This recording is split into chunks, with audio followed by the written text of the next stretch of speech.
ნიკოლას მადუროს დაკავების შემდეგ ვენესუელის დედაქალაქის ქუჩებში უსაფრთხოების ზომები გაამკაცრეს. კარაკასის ცენტრალურ უბნებში ჯავშა მანქანები დგას და შეიარაღებული პოლიციელები პატრულირებენ.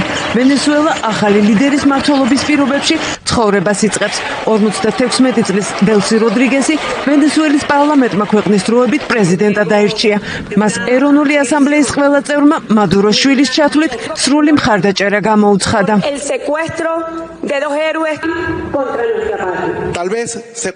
თუ ჩვენ ჩავთვლით, რომ სახელმწიფო მეთაურის გატაცება ნორმალურია, არც ერთი ქვეყანა არ იქნება უსაფრთხო. დღეს ვენესუელა ხვალ კი ნებისმიერი ქვეყანა შეიძლება იყოს, რომელიც დამორჩილებაზე უარს იტყვის. ეს არ არის რეგიონული პრობლემა, ეს არის პირდაპირ საფრთხე გლობალური პოლიტიკური სტაბილურობისთვის. შესაძლოა მათ გაიტაცეს ნიკოლასი და სილია, მაგრამ არ გაუტაცებიათ იმ ხალხის სინდისი, ვინც გადაწყვიტა თავისუფალი იყოს. დელსი როდრიგესი პრეზიდენტის ფუნქციას შეასრულებს. მადუროს მთავრობის მინისტრების უმრავლესობაც თანამდებობებს ინარჩუნებს, მაგრამ მათი მმართველობა რამდენ ხანს გაგრძელდება უცნობია. ტრამპის ადმინისტრაციამ როდრიგესს მოთხოვნების სია წარუდგინა. ზომების მიღება ნარკოტრაფიკის აღსაკვეთად, ვაშინგტონისადმი მტრულად განწყობილი აგენტების ქვეყნიდან გაძევება, შეერთებული შტატების მოწინააღმდეგეებისთვის ნავთობის მიწოდების შეწყვეტა და თავისუფალი არჩევნების ჩატარების ხელშეწყობა. ვენესუელაში დაბრუნებას აპირებს ოპოზიციის ლიდერი მარია კორინა მაჩადო. ნობელიანტი პოლიტიკოსი აპირებს ნობელის ჯილდო დონალდ ტრამპს გადასცეს. ეს ჯერ არ მომხდარა, მაგრამ ძალიან მინდა პირადად ვუთხრა. ვენესუელელ ხალხს ეს ნამდვილად სურს. რაც მან გააკეთა დემოკრატიისკენ გადადგმული გიგანტური ნაბიჯია. თავისუფალი ვენესუელა უსაფრთხოების სფეროში ამერიკის მთავარი მოკავშირე იქნება.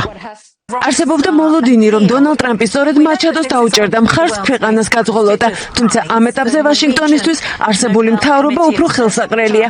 თეთრი სახლის ადმინისტრაციის უფროსის მოადგილე აცხადებს, რომ შეერთებულ შტატებს სურს გარდამავალმა მთავრობამ პატივისცეს ვენესუელელი ხალხის ინტერესებს და რომ ამერიკის მოწინააღმდეგეებს აღარ ჰქონდათ შესაძლებლობა ვენესუელა ტერორიზმის გასავრცელებლად გამოიყენონ. ვენესუელას მსოფლიოში ყველაზე დიდი ნავთობის საბადო აქვს.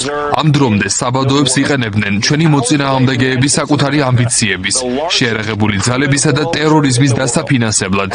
შეერთებულმა შტატებმა კი რა თქმა უნდა დაკარგა რესურსებიც და სიმდიდრეც. ჩვენ აღმოვაჩინეთ ნავთობი, შევქმნით მოპოვების ტექნოლოგიები, ჩავდეთ ინვესტიციები პლატფორმებში და ავაშენეთ ნავთობგადამამუშავებელი ქარხნები ნედლი ნავთობის გადასამუშავებლად. ეს ისტორიული უსამართლობა შეიცვალა და რაც მნიშვნელოვანია, ჩვენს მოწინააღმდეგეებს აღარ აქვს შესაძლებლობა გამოიყენონ ვენესუელა ტერორიზმის გასავრცელებლად მთელს მსოფლიოში. მადუროს რეჟიმიც ვეღარ გამოაგზავნის ტერორისტებს, დამნაშავეებსა და ნარკოტიკებს შეერთებულ შტატებში. ამით გადავარჩინეთ ასობით ათასი ამერიკელი სიცოცხლე და ამაზე ყველა ვთანხმდებით. პრეზიდენტ ტრამპის ლიდერობით ეს ოპერაცია სამხედრო მასტერკლასი იყო. 3 დღის წინ კარაკასის ცენტრში ჩვენი შესანიშნავი 200 ამერიკელი ჩავიდა. როგორც ჩანს, რუსულმა თავდაცვის სისტემებმა არც ისე კარგად არ იმუშავა. მათ აიყვანეს ამერიკის მართლმსაჯულების მიერ ძებნილი ბრალდებული პირი ისე, რომ ერთი ამერიკელიც კი არ დაღუპულა. 3 დღის წინ დაკავებული ნიკოლას მადურო მეუღლესთან ერთად პირველად წარდგა ამერიკული მართლმსაჯულების წინაშე. ვენესუელის დიქტატორი და მისი ცოლი მანჰეტენის სასამართლოში პატიმრის ფორმით და ხელბორკილებით მიიყვანეს. ორივეს ბრალი გააცნეს, თუმცა დამნაშავეებად თავი არც ერთმა არ ცნო. მოსმენა დახურულ რეჟიმში 40 წუთის განმავლობაში მიმდინარეობდა.